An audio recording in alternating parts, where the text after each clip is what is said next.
The broadcast is now starting. All attendees are in listen-only mode. Good morning and afternoon, everyone. My name is Aaron Carell, and thank you for participating in today's 762nd Justice Clearinghouse webinar, Elevating Community Engagement and Relationships to Reduce Gun Violence. Now, during our webinar today, our presenters will highlight how one community has improved collaboration through information sharing and strengthening personal and professional bonds with public health, the faith community, and others across and outside of the criminal justice system as a key component of their gun violence reduction strategy. For our webinar, we have three presenters. First is Kerry Jurko, who has 15 years of public safety and analytical experience working in 3 metropolitan jurisdictions. Since 2018, she has worked as a senior program manager with the National Police Foundation. She currently serves as the project director for the Bureau of Justice Assistance National Resource and Technical Assistance Center for Improving Law Enforcement Investigations and the National Crime Gun Intelligence Center initiatives. Next, Kevin Armbruster is currently assisting the Bureau of Justice Assistance as a contractor through his work with the National Police Foundation. During Kevin's career, he has worked with various special operations groups focused on narcotics, gang, and organized crime investigations. He has also worked with the Criminal Investigation Bureau of the ATF Task Force and the Minneapolis Police Department's NIBIN program. And Major Matthew Thomas, who has been a police officer with the Indianapolis Metropolitan Police Department since 2005. Major Thomas is currently assigned to the Criminal Investigations Division and also serves as the coordinator for the Indianapolis Violence Reduction Partnership, a bi-weekly Central Indiana law enforcement sensitive shooting review and investigator information sharing meeting. Now, before we begin, I'd like to extend a special thanks to our friends and partners for helping with this presentation. Today's webinar is done in partnership with Ultra Electronics Forensic Technology and the National Police Foundation. We truly appreciate our partnership with both of these organizations, who are so committed to providing educational opportunities within our justice community. And the last few things I'd like to address with everyone are some basic housekeeping items. First, this event is being recorded, and the formal presentation is scheduled to last about 60 minutes. It will be available to subscribers on the Justice Clearinghouse website. Second, this is a listen-only event, but you can type in any questions you have through the GoToWebinar toolbar, and we'll take as many of those questions as possible at the end of the formal presentation. Next, if you experience audio issues during the webinar, such as the sound cutting in and out intermittently, consider dialing in using the phone number included with your emailed invite. And when the system asks for a PIN, you can just bypass that by hitting the pound key. Now, we have incorporated several polling questions into this webinar. You'll need access to your mouse to participate. And just by way of a trial run, I'd actually like to ask the first question. We're always striving to better understand the preferences of our audience. And so my question is, would you like to receive a monthly newsletter that rounds up the upcoming month's webinars? 2 options here, yes or no. And we'll give folks about another 10 seconds or so to respond to this question. And thank you again so much for taking the time to respond. Again, it really does help us set direction on things like this. I'm going to go ahead and close out the polling question and show the results. It looks like about 77% of you indicated yes, with 23% indicating no. Thanks again so much. Now, I do want to draw your attention to the downloads section or the handouts section of the GoToWebinar toolbar. Our presenters have made this fantastic template door hanger available for you to download and use in your own agency. And of course, after today's webinar, there will be a follow-up survey, and we ask that you complete it. Your feedback helps shape everything we do here at the Clearinghouse. And with that, I'll go ahead and turn the presentation over to our first instructor for today. Kerry, it's all yours. Thanks, Aaron. So hello, everyone. On our first slide, we're going to talk a little bit about the importance of transparency in gun crime investigations. So with the rise in violent crime across the country, now more than ever, it's really critical to engage the community in gun crime reduction measures. Law enforcement agencies are utilizing some proactive patrol tactics, along with technology advancements to focus on areas that are seeing a rise in gun violence. So by analyzing geographic locations that are seeing a disproportionate increase in gun crime, along with technologies such as gunshot detection software and the National Integrated Ballistic Information Network, otherwise known as NIBIN, agencies are dedicated to disrupting the shooting cycle. So a large portion of this effort really comes from the community. Law enforcement agencies need to be transparent in their efforts, not only to build community confidence, but to enhance the cooperation of community members to aid in investigative case closures and successful prosecutions. Today, you'll be hearing from me about some of the best practices from the agencies that I've worked with, along with retired Lieutenant Kevin Armbruster from Milwaukee PD about the importance of law enforcement's relationship with the community and faith-based partners, and Major Matt Thomas with Indianapolis PD, who will talk about the importance of collaborative partnerships and transparency of gun violence reduction efforts. So on our next slide, we're going to just briefly touch on the Crime Gun Intelligence Center workflow. So part of my role at the National Police Foundation involves providing training and technical assistance to law enforcement agencies across the country who are looking to implement and enhance their Crime Gun Intelligence Center processes. To assist agencies, we created a 7-step workflow to illustrate best practices in conducting a gun crime investigation. Perhaps one of the most critical steps that I see is the final step in the cycle, the feedback loop. So feedback promotes and sustains a successful gun crime investigation, specifically when utilizing NIBIN as an investigative tool. Both internal and external feedback are important parts to this feedback loop. So internal feedback can take the form of notifications of significant arrests and prosecutions to patrol officers who may have recovered casings from a scene, and then lab personnel who may be processing the evidence and entering it into NIBIN. But the external feedback, which is sort of what we will be focusing on today, can take the form of community outreach. So law enforcement agencies and their partners really need to take a collaborative approach to inform their community of the department's gun crime reduction strategy, essentially identifying, arresting, and prosecuting shooters. This promotes the local, federal, and prosecution partnerships aimed at reducing gun crime.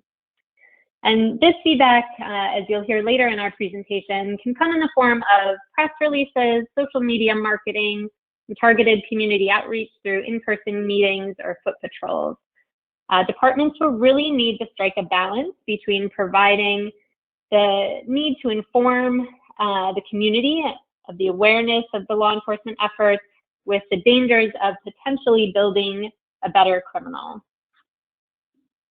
So I'm just going to touch on a few of the departments that I've worked with. These next slides will illustrate just a few best practices that combine law enforcement gun crime reduction efforts with community outreach.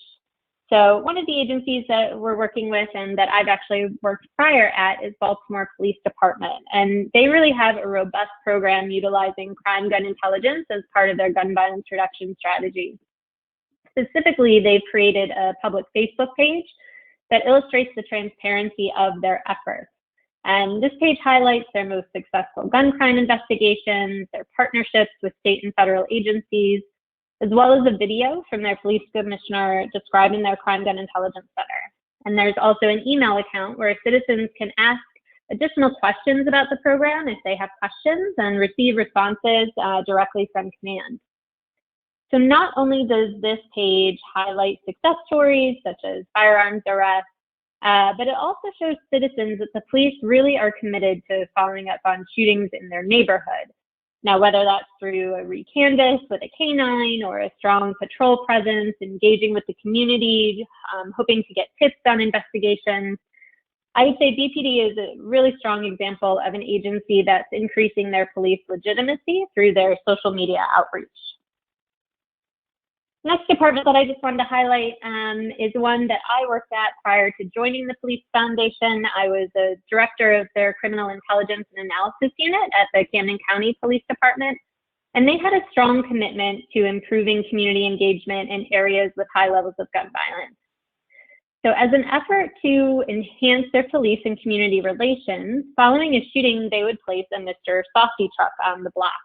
And this was really a creative way to not only curb possible retaliation that could take place after a shooting, but to also rebuild trust in those neighborhoods and communicate with the citizens, ultimately increasing public safety.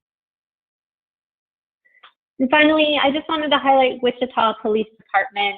So they have an innovative program as part of their gun violence reduction strategy called Operation Save a Casing.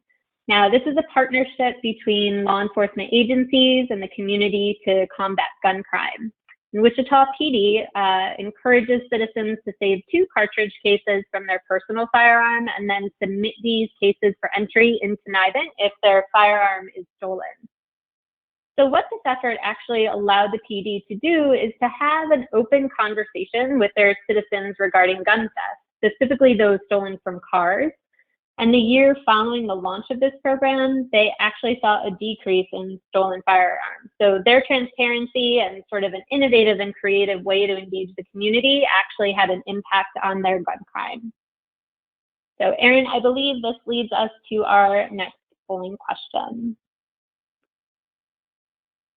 Perfect. So I have that polling question open. The question is to what extent does your agency have plans or conduct outreach following gun violence or gun crimes? Are you very active in gun violence outreach efforts, or maybe just active, somewhat active? Do you have little to no gun violence outreach efforts, or maybe you don't have any? And we'll give folks, about another 15 seconds or so to respond. We're looking for about 65 to 70% of the audience to respond to each one of these. And boy, Kerry, I can tell you, it is a really mixed bag out there. I appreciate everyone sharing their thoughts. I'm going to go ahead and close down the poll and share the results here. And so taking it from the top, starting with very active, 12% indicated they're very active.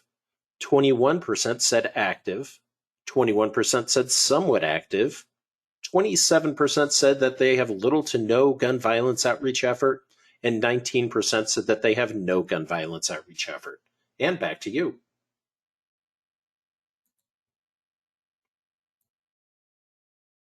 Thanks, Erin. And with that, I think I will turn it over to Kevin. Thank you. I do want to just, I think in the beginning, it was that said I worked with Minneapolis Police Department. It's with Milwaukee Police Department.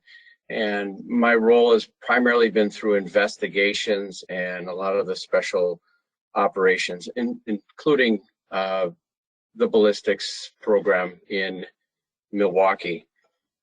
The first thing I want to talk about is the community engagement and outreach. This is the part that, as community relationships, we were talking about, some cities are going to be more difficult than others in times like this to work on a community engagement, especially with COVID and everything else. There's different ways that we have to look at how we can engage in the community. You know, cities are going to be difficult just because of the times of protests, anti-law enforcement sentiment, defunding talks. But we can't overlook some of the anti-community sentiment that comes from within the department, with low morale from officers, based on a lot of things that are going on in this world. We must overcome all this and get ahead of the defunding talks by city leaders. I think the crime gun intelligence centers, which Kerry had mentioned, has a lot to do with having our stakeholders, having local, federal law enforcement involved, probation and parole, state and federal prosecutors' offices, having the community groups involved. This is the one way law enforcement can get ahead of the defunding talks and use community to assist law enforcement. And we'll get into that.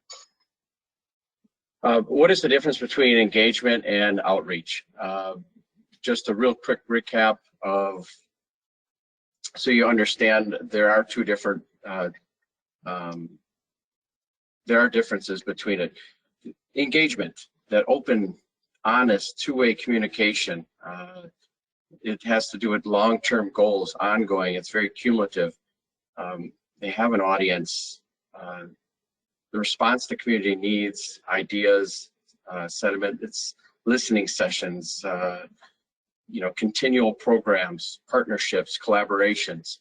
And then also having a strategic communication plan. The outreach part, it's more short-term. It's seeking approval or organizationally driven. It's usually one way, presenting them or telling them certain things or providing them bulletins, flyers, door hangers, mass communication. Sometimes Facebook is a one-way, or social media, I should say, is one-way communication. Short-term goals mixed with community engagement for long-term goals is what we're trying to achieve.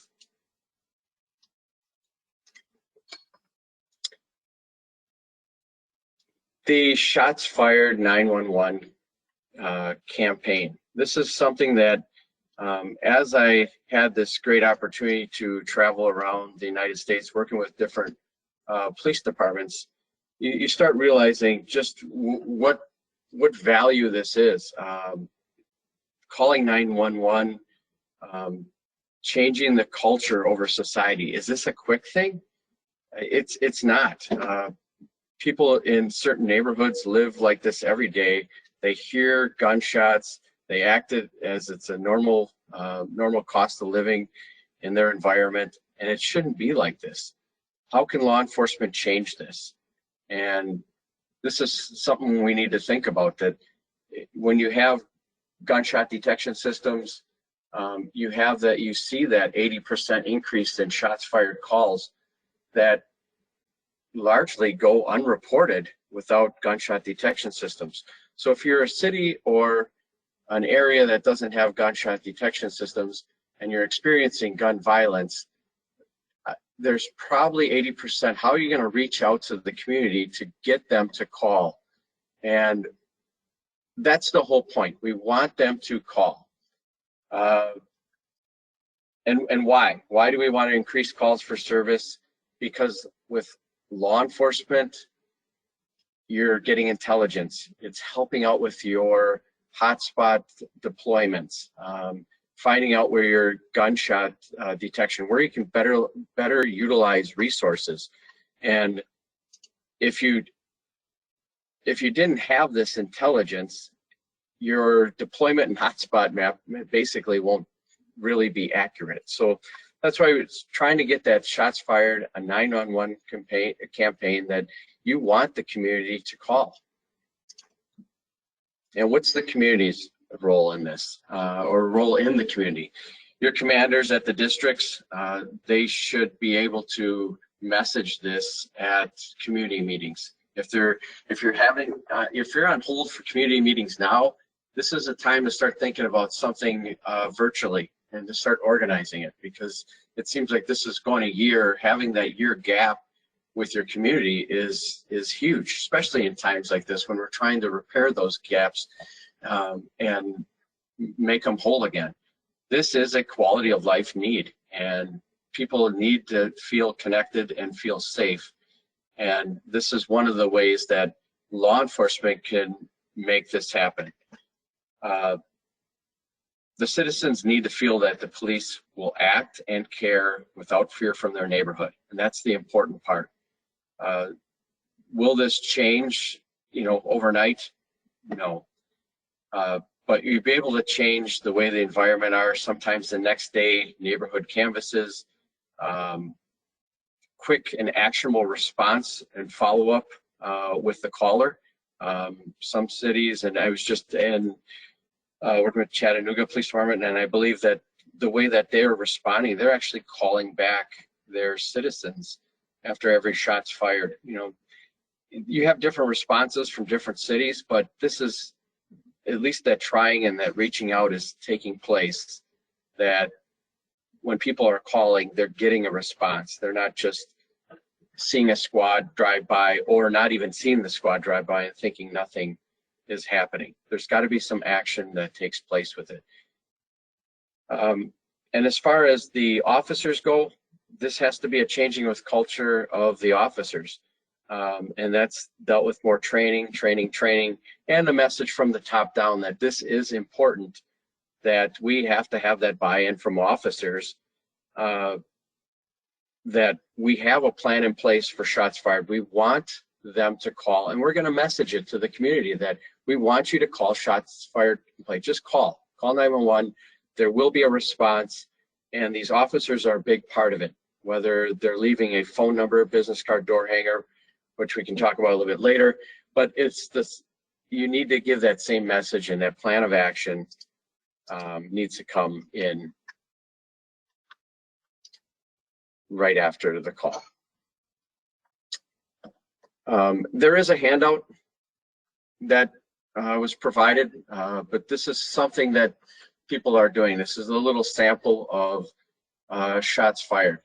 And we all know that a lot of times when you're on scene during an investigation, that's when that you have a lot of some rational but some irrational behaviors on scene, and people are not as free to talk to officers during a ongoing active call. So this is one that you can talk about that gives them the choice to call a confidential hotline, and it has to be a hotline that's going to be answered. It can't be someone's desk phone that when they're on vacation they're not going to answer. It needs to be a response or an action to it. There's also business cards. I mean, it is very frequently used by investigators, that personal service that you call and you're engaged with that actual case and you want to do something to help out in that case, especially if you have information. This is where intelligence is gained in neighborhoods, and that next day recanvass is a huge part of it. When you go the next following morning after a shooting, that's when people have time to process what happened, and you generally meet a lot of the people that care about their neighborhoods the next morning, and that's when you're going to get information on what's actually going on in your community.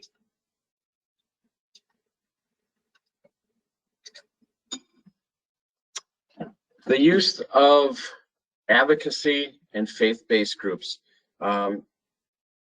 Some of my works on the police department, I did work a little bit in our sensitive crimes. It's more of a special victims unit, and I had a great appreciation for social work and advocacy. And when I started working, and I also worked in homicide, I worked in a violent crime and supervised shooting violent crime scenes and homicide scenes. So you start looking at how can advocacy become part of it. And you're talking about, in today's age, day and age, when you're talking about defunding, how can you better use the community in law enforcement? And this is something that I think everyone needs to think about, including law enforcement executives.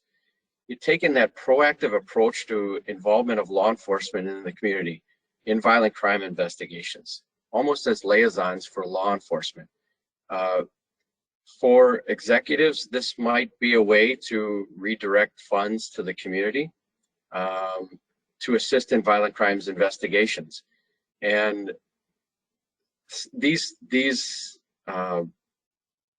initiatives have been around and are around currently in law enforcement, but these are the things that the department needs to highlight if you have these things in process.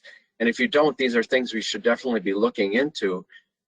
So when you do talk with your common council and your mayor and the political community, the members, and getting into politics, this is what you want to be bringing up is, look, we're using faith-based groups, we're using advocates and social workers to be part of our department. Some cities already have started different and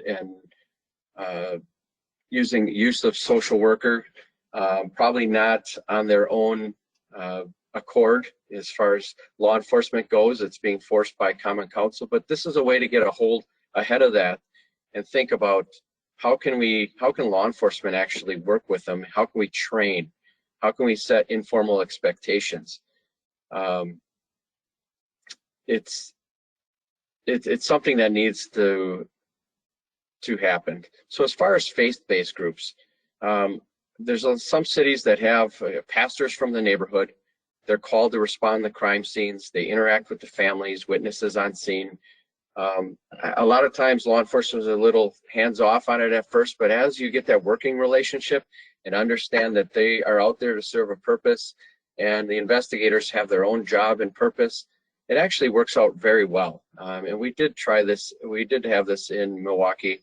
And we did train, you know, when you train in investigators to understand and you start working with the working relationship with them, it does alleviate a lot of things that detectives have to do, whether it's, you know, making notifications with family or talking with family or helping out with funeral arrangements or something of that nature, or just actually getting information from the family and being that close, confidant person. It's a great communication tool to the community during traumatic events, and there are cities that have it, have that. Some are very much community-based, and some actually work with law enforcement or are trained in law enforcement. The community-based response, there's other advocates groups in the community that can do it. That's the same as the pastors. They understand what we do. They understand the services provided. Then you have the other part of it too, is the police department's chaplains. They some will assist with death notifications. Some are still part of the department.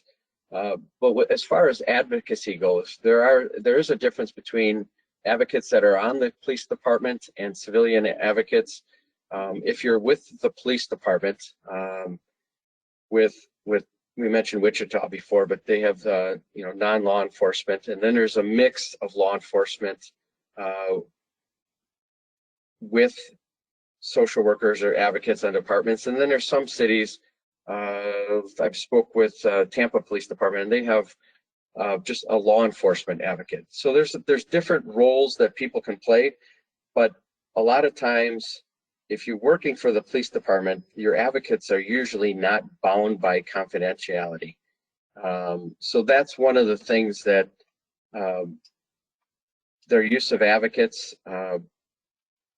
I think it's very important, especially with a lot of these crime scenes.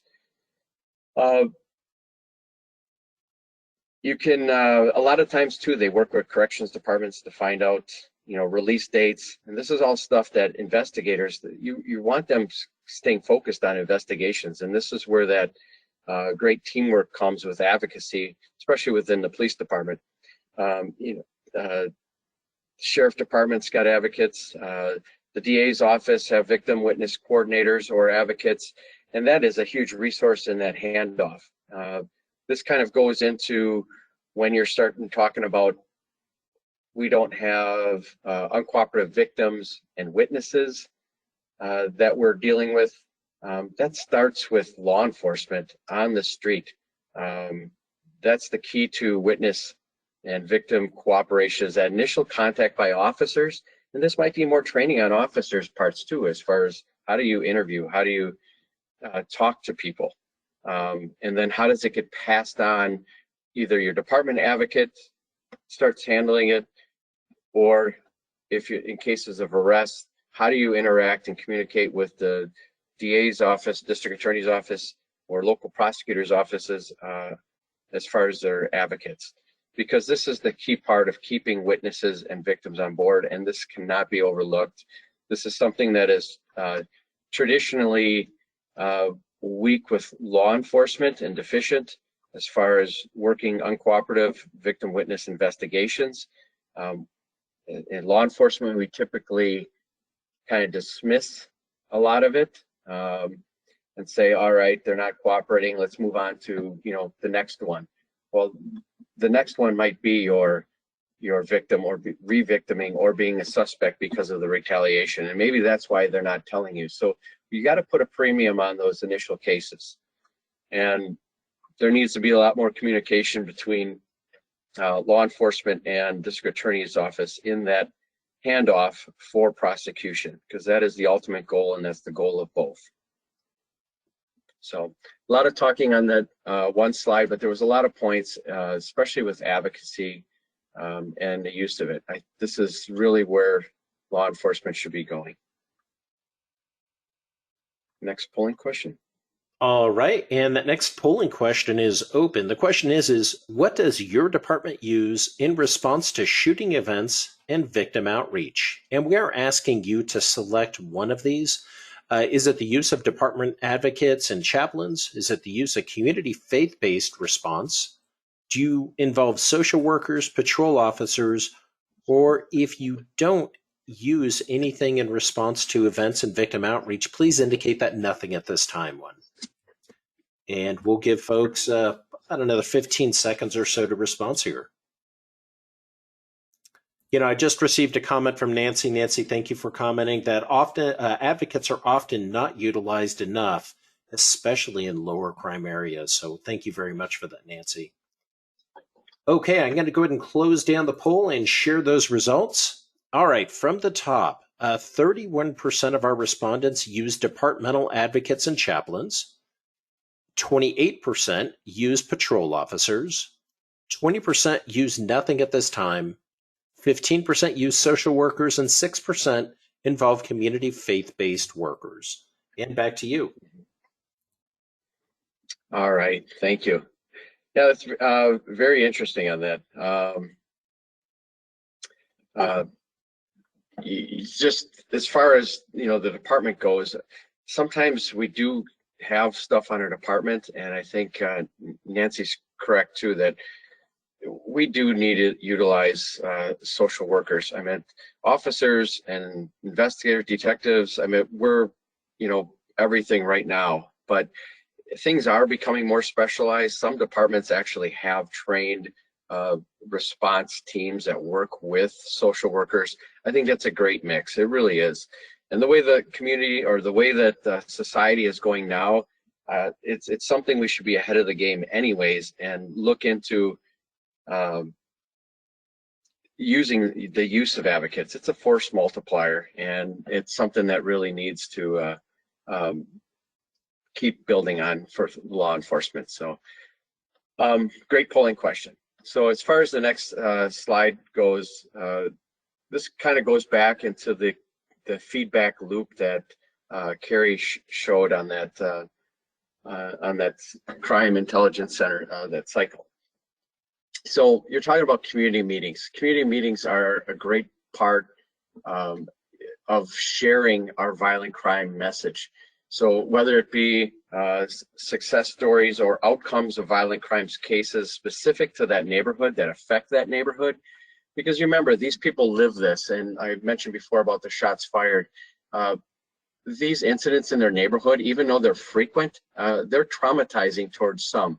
And usually it's the ones that are at community meetings that actually care and reach out.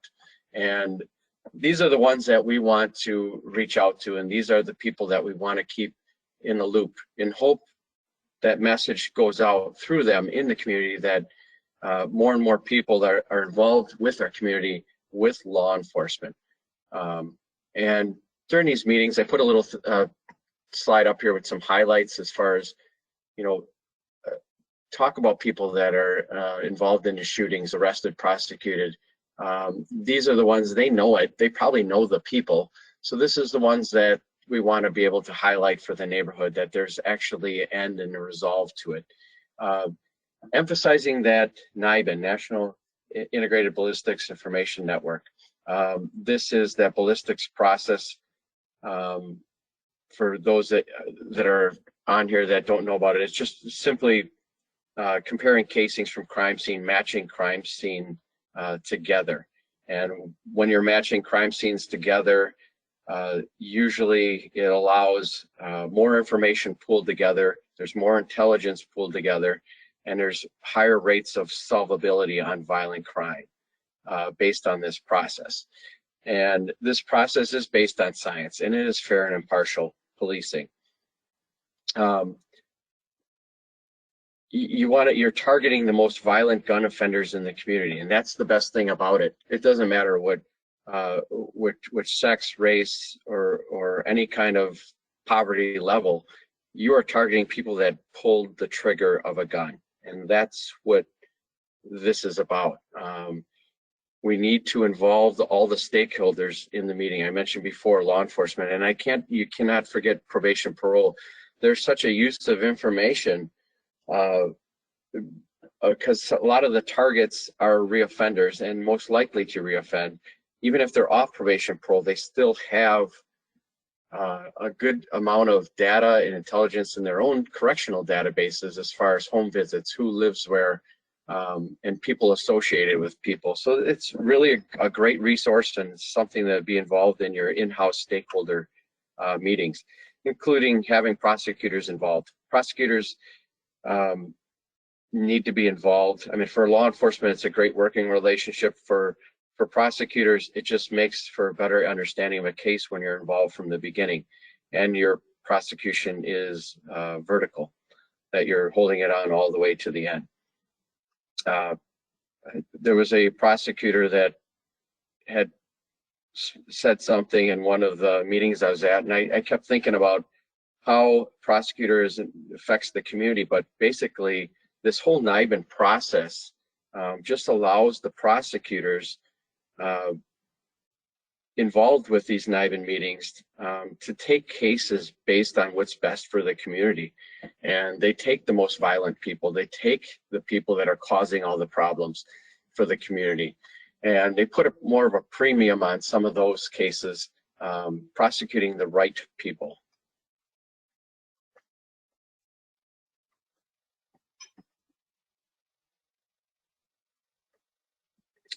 This slide is this one shows pretty much the prevents violent crime.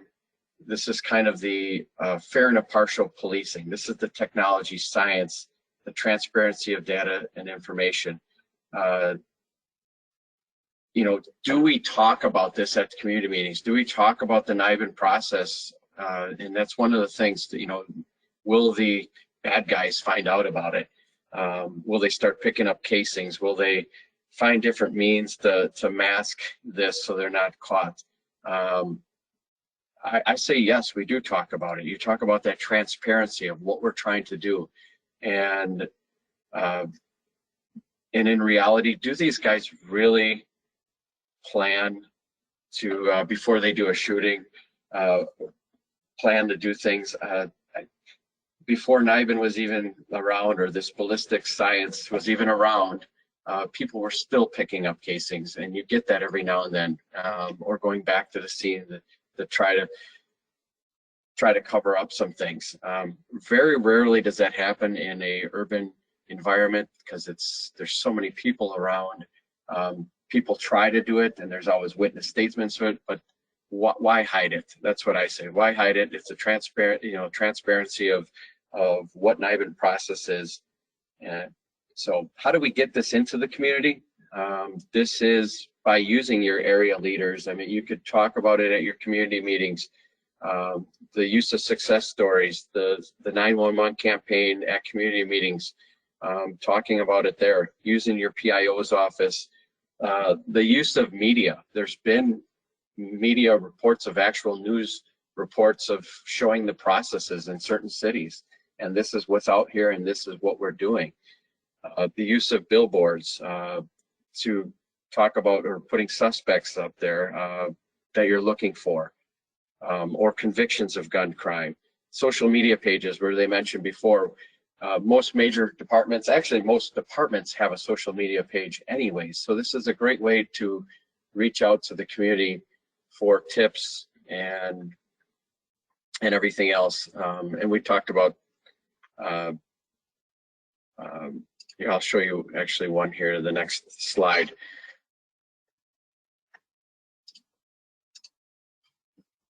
This one, you're just talking about the Boston, how do we get the information to the community? As I mentioned, I kind of ran down a lot of these things, and the Operation Save Vacation, which it's another way that Wichita was talking about gun thefts.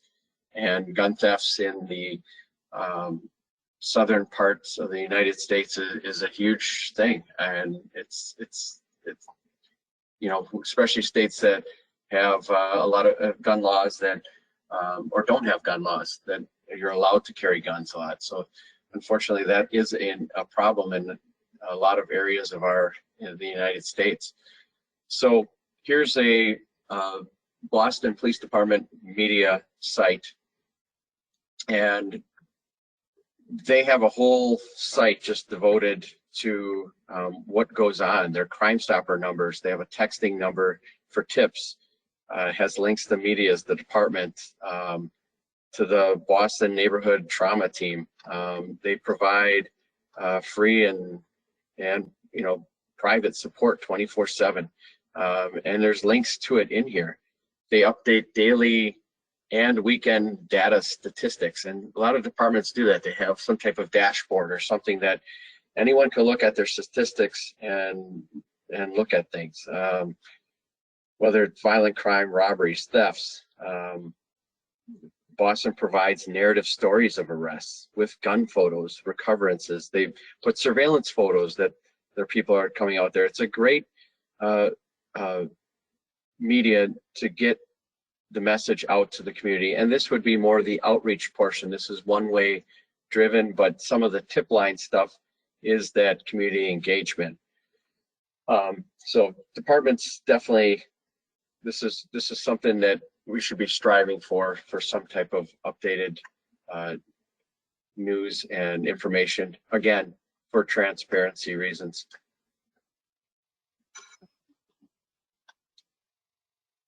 So as far as wrapping up my portion of this, changes don't happen overnight.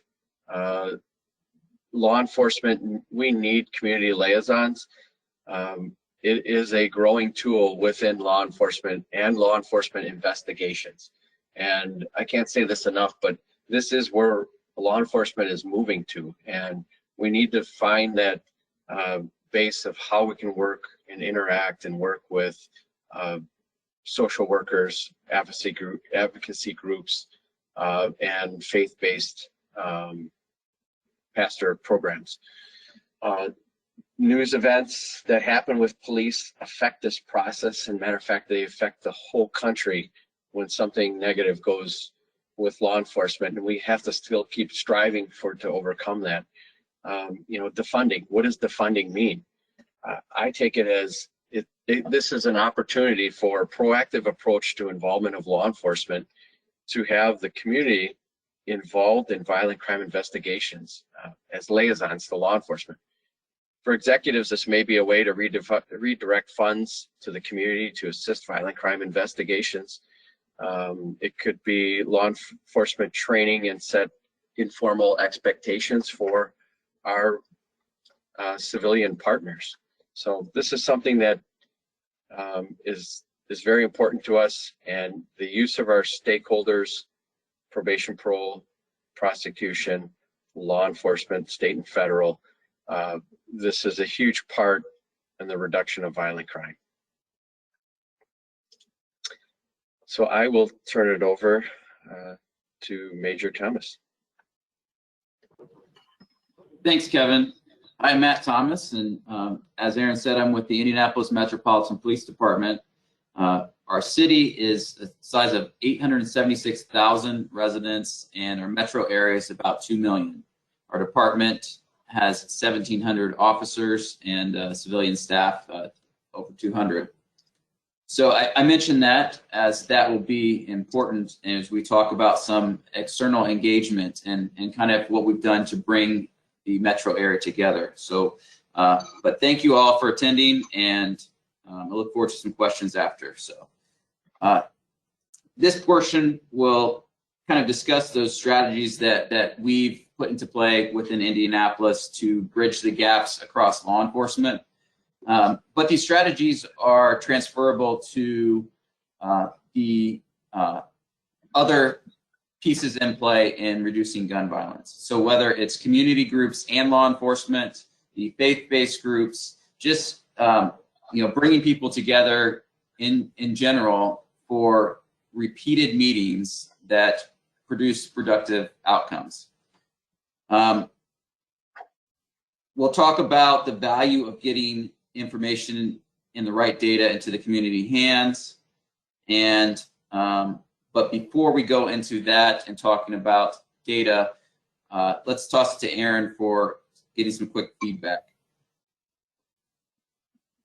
You bet. And I just opened up that last polling question. The question is, what is your biggest need to support community engagement and gun violence reduction? Is it technology advancements, or is it improved policy and processes, transparency of data, or stronger collaborative partnerships? Or is it improved social media outreach? Again, would love to find out what is your biggest need to support community engagement and gun violence reduction.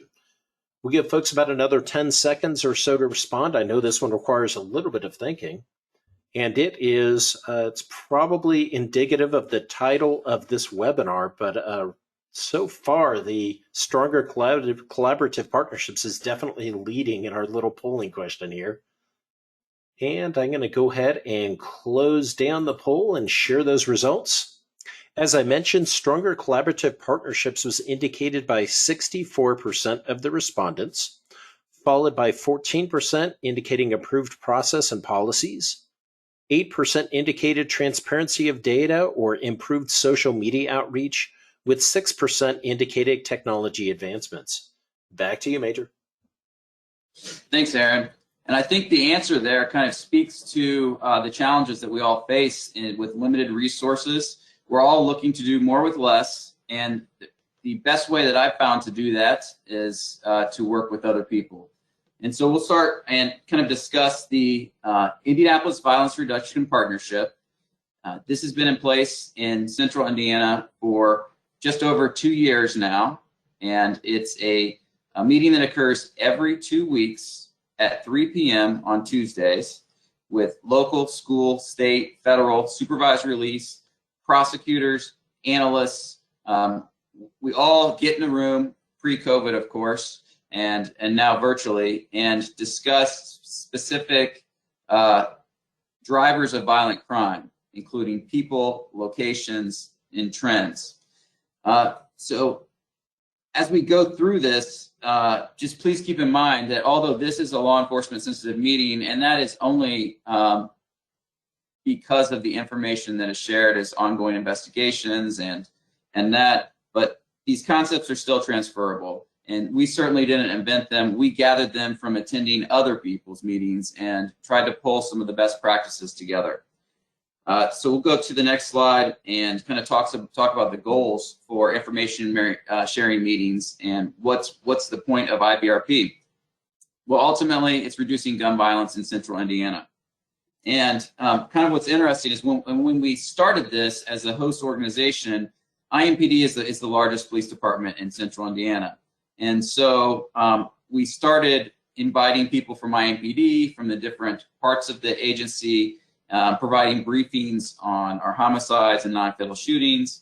But then we started to understand the value of bringing other partners into the mix. You know, and probation is a tremendous partner, and that they're an example of as we started bringing them in early on, we began to see this more as a situation where IMPD is only hosting the meeting, and this is not an IMPD meeting. So we adjusted course pretty quickly, and in all of our messaging, and you saw on that slide before, that's part of our title slide where we mix our badge in with the other badges. We created a logo that's representative of the entire team. So what we're really doing is creating a one working group where everybody's equal, everybody provides their own piece, and we're respectful of the capabilities and the limitations that everyone has. We share the same frustrations. We help focus each other. So as we go through some of the components of that, the outer edge cities of Indianapolis, the adjoining cities, many of those have made the list in the United States for the safest city in the United States, which is kind of ironic that you bring representatives from those police departments to a meeting in Indianapolis to discuss the violence in Indianapolis. But through programs such as our Crime Gun Intelligence Center and NIBIN data, we have learned that the people driving violence in Indianapolis are also driving crime in the adjoining counties. So it's very rare that there will be a homicide or a non-fatal shooting in one of the safer cities, you know, in the United States that are right next to us, and that there's not an Indianapolis connection. So through discussions, we understand the value of sharing information and building a collective consciousness of people and locations that are driving crime. If someone gets arrested outside of Indianapolis, they're facing different resources within the criminal justice system where they can either provide some additional focus through supervised release in another county, or they may have a different sentence handed down. And if someone's involved in crime in Indianapolis, there's a greater deal of anonymity that that we have to work through as an agency. So there's advantages to creating this network across the city. The point about collective consciousness and all of the pieces matter is we reiterate this in our meetings constantly. And what we like to discuss is that throw a name out, throw a location, it may mean something to somebody. And it may mean something to somebody the day of the meeting or 2 weeks down the road, but we constantly reiterate the message, all the pieces matter. So as we look at action, we want to create action, and how we do that, let's see, we'll go to make sure that we get on the what works slide. Head to that next one. Okay, great. So we went through this is how do we create action out of all this meeting format? Well, we do it by being very adaptable as a group. We have a lot of information flowing. People's status in life change in a matter of moments. They may move out of town, and they may be out of the mix. We may have somebody that's recently released, and someone from Department of Correction can give us a heads up that someone's returning to a specific neighborhood where we're having a spike of violence. So as an IVRP group, we're constantly working through the need to keep up with the changing landscape within Central Indiana. And we do that through information sharing. We limit the presentation times of the meeting, and by doing this, we provide a briefing in the front end and then reserve the rest for going around the room, allowing everyone in the room an opportunity to introduce themselves, provide their agency name, and then also throw out any specific information, people, location type of information. And then we break, and we try to break within 45 minutes to breakouts. And technically the meeting's over at this time. However, we keep the room for another 45 minutes or so because we'll usually need it. This is when people get into self-initiated small groups. They discuss strategies, plans, share information, exchange phone numbers, all of those things. So when those resources are needed later on, they're able to quickly pick up the phone at 10 o'clock on a Saturday night and get answers that they need to seize an opportunity to take action that will reduce gun violence. And then after the meeting, we share the content via an email that is sent out. Something that's pretty important about these meetings is if we keep on a regular schedule, we never cancel. There is a break for about a month in the second half of December and in the first part of January, which is kind of a natural downtime with a lot of law enforcement agencies. And outside of that, every 2 weeks, you can count on this meeting happening in the same place, the same time. And we find that the time frame that we're using, 3 p.m. on Tuesdays, is pretty convenient for a lot of people at that point in the week to still take action as the week goes on and kind of wrap up their day, not be pressured to jump to another meeting. Some best practices that we've seen with other agencies, we don't employ this right now, but in some other formats this can be very helpful, are providing minutes to follow up with kind of the details of the things discussed. With the fact that we're talking about ongoing investigations, sometimes that would, we're finding that providing written minutes of everything that's discussed and not the general presentation would create a situation where people feel uncomfortable to pull out that information and kind of share it with the group. Next slide, please. All right, metrics of success. This is pretty simple. Do people keep showing up? And if so, are they all the same agency? Do you have a diverse group of agencies? Do you have the supervised release agencies? Is there a kind of a part of law enforcement or criminal justice that's not represented? So as coordinating the meetings and now our intelligence analysts really put on a solid IVRP meeting, what we're looking for in those are, do people run to the door when we break, or do they get into groups and discuss things? Do they come back and provide kudos to another agency on their own initiative to say, thanks to so-and-so, you helped me out last week, solve this problem. I just want to update you how that went. So we're looking for this organic growth within the group where you feel accountable to help somebody else out. The success stories will come. So we're not pressuring the action because we believe that if people genuinely have these relationships and want to help what become essentially coworkers and friends in these networks, then you will have the success stories come. We do a good job of highlighting those, but reserve the success stories for ones that involve multiple groups and are considered collaborative. The social service providers, we are able to refer information to them, and we do it as a group. So if we're referring a name to a social service provider and it comes from IVRP, it comes with a greater weight, and they'll be able to bring additional resources. We'll go to the next slide. Gun Violence Review is a newsletter where we've condensed a great deal of information, providing strategic level and tactical level information in the same document.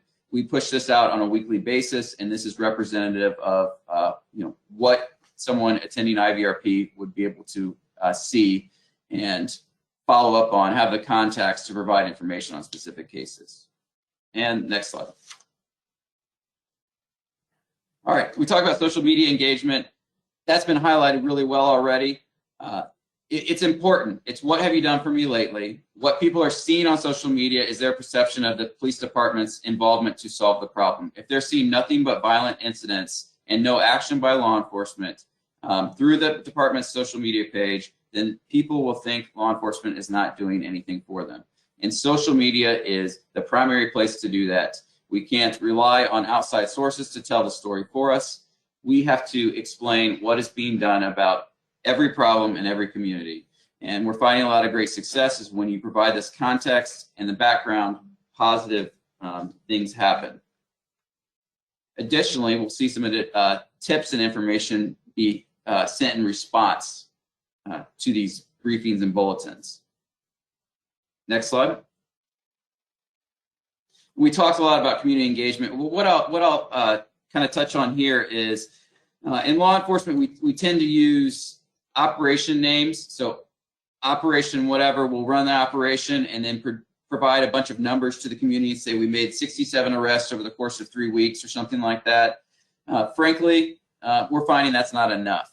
People want to, if they see 67 arrests, then they'll want to know, well, those were quality arrests. Well, who did you arrest? What for? Were these a blanket, saturation of a neighborhood, or were you laser focused on the trigger pullers that are really driving crime? People are very cognizant of the resources that are being used, and we owe it to the community to provide context to our operations, explain them ahead of time if possible, and if it's going to be a long sustained visible effort, get that buy-in on the front end and then get the after action feedback on the back end.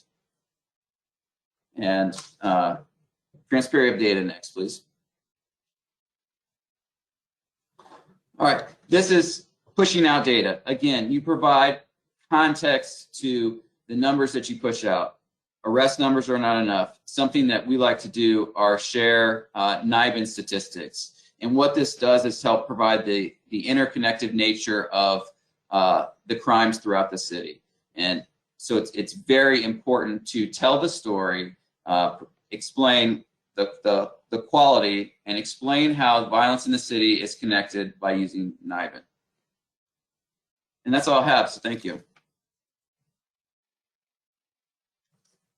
Okay, thank you to all of our panelists for a great discussion, a great presentation today. Folks, we've received a lot of questions through the GoToWebinar toolbar already. If you have questions, feel free to ask them. I can tell you, I don't know that we're going to get through all of our questions. So if we don't get to your question, feel free to reach out to any of our panelists. You can see their contact information is in the screen in front of you. And of course, if you drop off the webinar and aren't able to find that contact information, feel free to reach out to me, Aaron at justiceclearinghouse.com, and I'd be happy to put you in touch with whoever you need to on this call. I also wanted to invite you to join us on April 7th at 1 o'clock Eastern as Ultra Electronics Forensic Technology's next webinar is back. They'll have members of the Miami Police Department's Crime Gun Intelligence Detail discuss developing a Crime Gun Intelligence Center for long-term sustainability. And again, that webinar is on April 7th. We just got the information for that, so we don't have the registration page up yet. But by tomorrow, we should have that ready. So feel free to go to justiceclearinghouse.com, up to the webinars menu item, and open up our full schedule and look for that webinar on April 7th. All right. And for our panelists, I'd love to start going through some of these amazing questions. I'm going to start off with a really good question. It's a tough question, and I'm not sure who the best person is going to be to answer it, so I'm just going to kind of throw it out there. Shannon shared, people don't call 911 when shots are fired because they often don't trust law enforcement to not add to the violence when they respond. So how can agencies address this issue and this concern? Yeah, this is Kevin. I can address that. I mean, that's a great question. And that is one of the biggest reasons people don't call the police, interact with police, lie to police, or uncooperative with police is the mistrust with law enforcement. And, you know, it's just overcoming. How do you overcome that? Is it a short-term thing or a long-term thing? And to me, it is that long-term thing. You have to gain their trust. And how do you do this? That's why I think this message is so important as far as being able to call 911 and actually have someone act on it. And when I say act on it, coming for response, but it is all those personal touches. I mean, it is a customer service based type thing. It is recalling and having someone talk to them. It is, that's why I mentioned also about the training to police officers just on interviewing, active listening skills. Something of that nature that, you know, it's just not a one-way conversation, and not all law enforcement is best suited, I guess, is for interacting. They should be, but this is part of the training law enforcement needs to get to officers as far as how to talk to people. It goes down to those that micro level of that to make it happen into a organizational game plan of 911 type of campaign for response and action, and hopefully change the citizen's mind. And that's really what it is. And that's why we're listing all these things as far as community engagements, the different community tactics that we've all presented. It's engaging that community, having them work more with law enforcement. It is a rapport building, trust building, long-term goal. So hopefully I answered your question, but that's my thoughts on it, unless my panelists have other things. Great. Thank you so much, Kevin. I appreciate that. Really great response. Okay, I'm always really excited when our original Yoda, Pete Gagliardi, is on our webinars. I did want to share, he says, great job, presenters. Thanks for the work that you do. So thank you guys very much. And thank you, Pete, as always, for being on our webinars. Our next question is for Kerry. Kerry, Rick is wondering, could you share what you know about that Mr. Softy truck in Camden? Is it staffed? Has it been shown to be effective? Anything else you can share about that strategy? Yeah, so I can share that it was actually used, we would deploy that Mr. Softy truck with the use of asset forfeiture funds. So yes, it was definitely effective. And I think one of the most, beneficial aspects of it was that we saw, obviously children coming out of their homes. We saw community members living on that block, like engaging with the police. And we actually did receive additional tips, just making, as Kevin even mentioned, as a response to shootings, making sure that, patrol is out there and the community members are visually seeing them. So obviously, as I mentioned, it was also used to curb any retaliation, right? So, a rival crew is not going to obviously come back to the block when they see children out and about at a Mr. Softy truck. So I think that was under Chief Scott Thompson, one of his most, innovative tactics to really engage the community. And like I said, I think, anecdotally, we definitely saw an impact on the intel world and gaining some additional intelligence from field contacts and interviews with the citizens when that was deployed. Great. Somewhat of a follow-up from Adam, and I think, Kerry, again, this is for you, but again, feel free to redirect it if someone else could answer it. So how do you recommend that departments measure the level of awareness and community trust that they are building? How do you measure that? Right, yeah, this is always a difficult one. I mean, I think qualitatively you have to be creative. And I think, as Kevin, mentioned, and Matt, it's a long-term approach. So I would recommend, maybe at the start of a community engagement effort, doing like a baseline survey, working with either, research partners or academics, or even like a crime analysis unit, creating some sort of community measures to really, community metrics, I should say, to evaluate where your community is at now. And then after, you've done this for 3, 6 months, 9 months, a year, just kind of doing these little check-ins with the community through either focus groups or community surveys. I think that's probably the best way to see if you're having an impact. Obviously, crime statistics, you can always have your crime analysis unit calculate that for you. But I think having that qualitative feedback from the community, either through surveys or even at the, monthly or weekly community meetings that your department is having, is a really effective way of whether or not you're having that impact. Outstanding. Thank you very much. Major Thomas, the next question I think is directed towards you. Angela would like to know if it's possible to get a copy of your weekly newsletter. It sounds like just looking for ways to communicate things, and that is one option.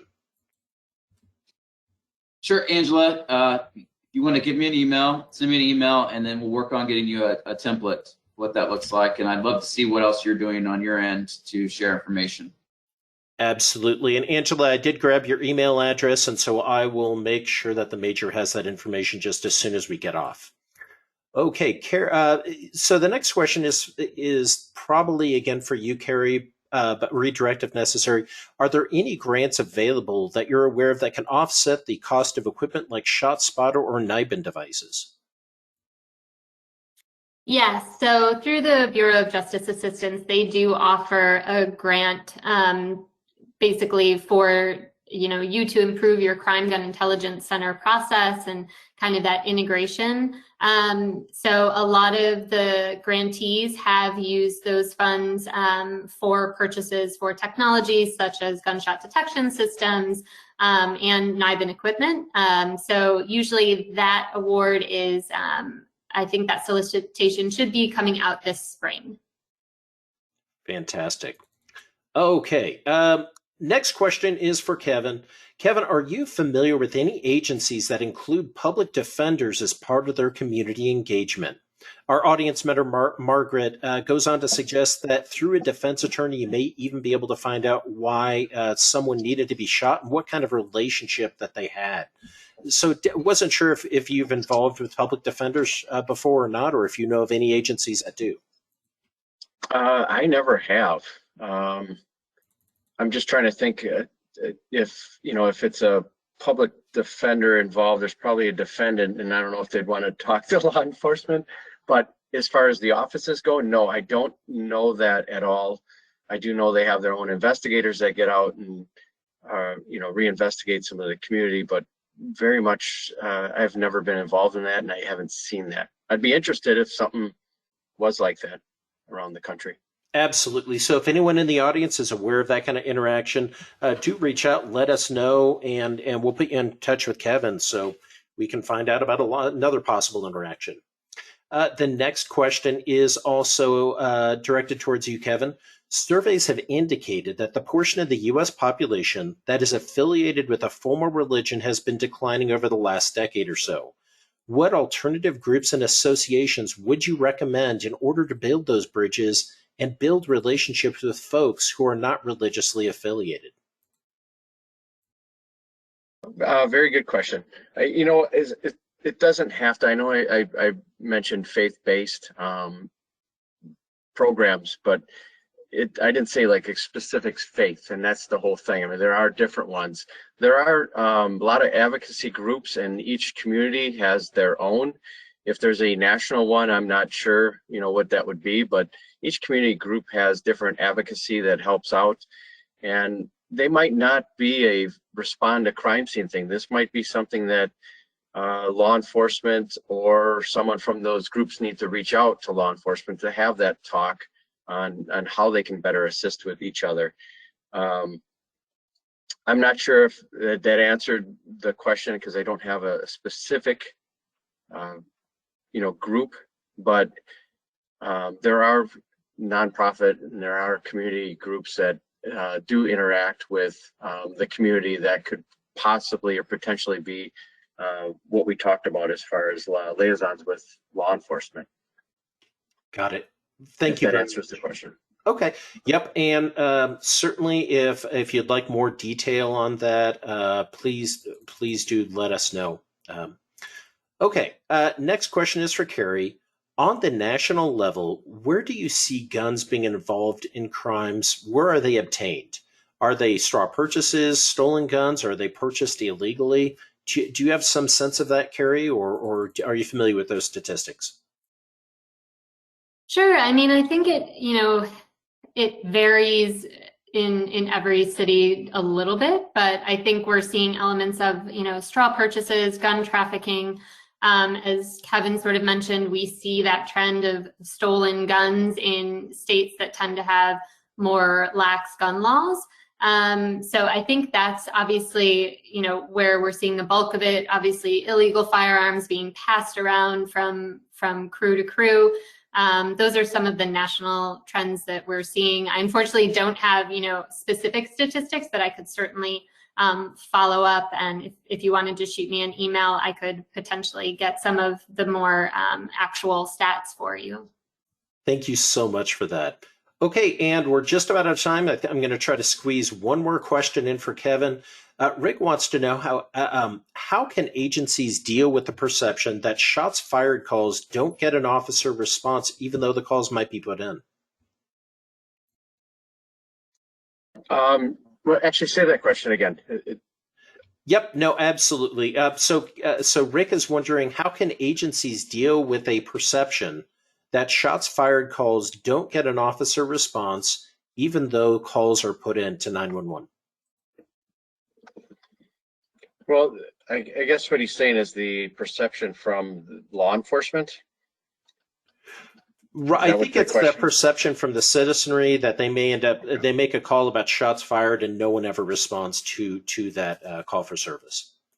Right, and I guess that's the whole thing, is the perception. So what has law enforcement done, or what are they doing currently?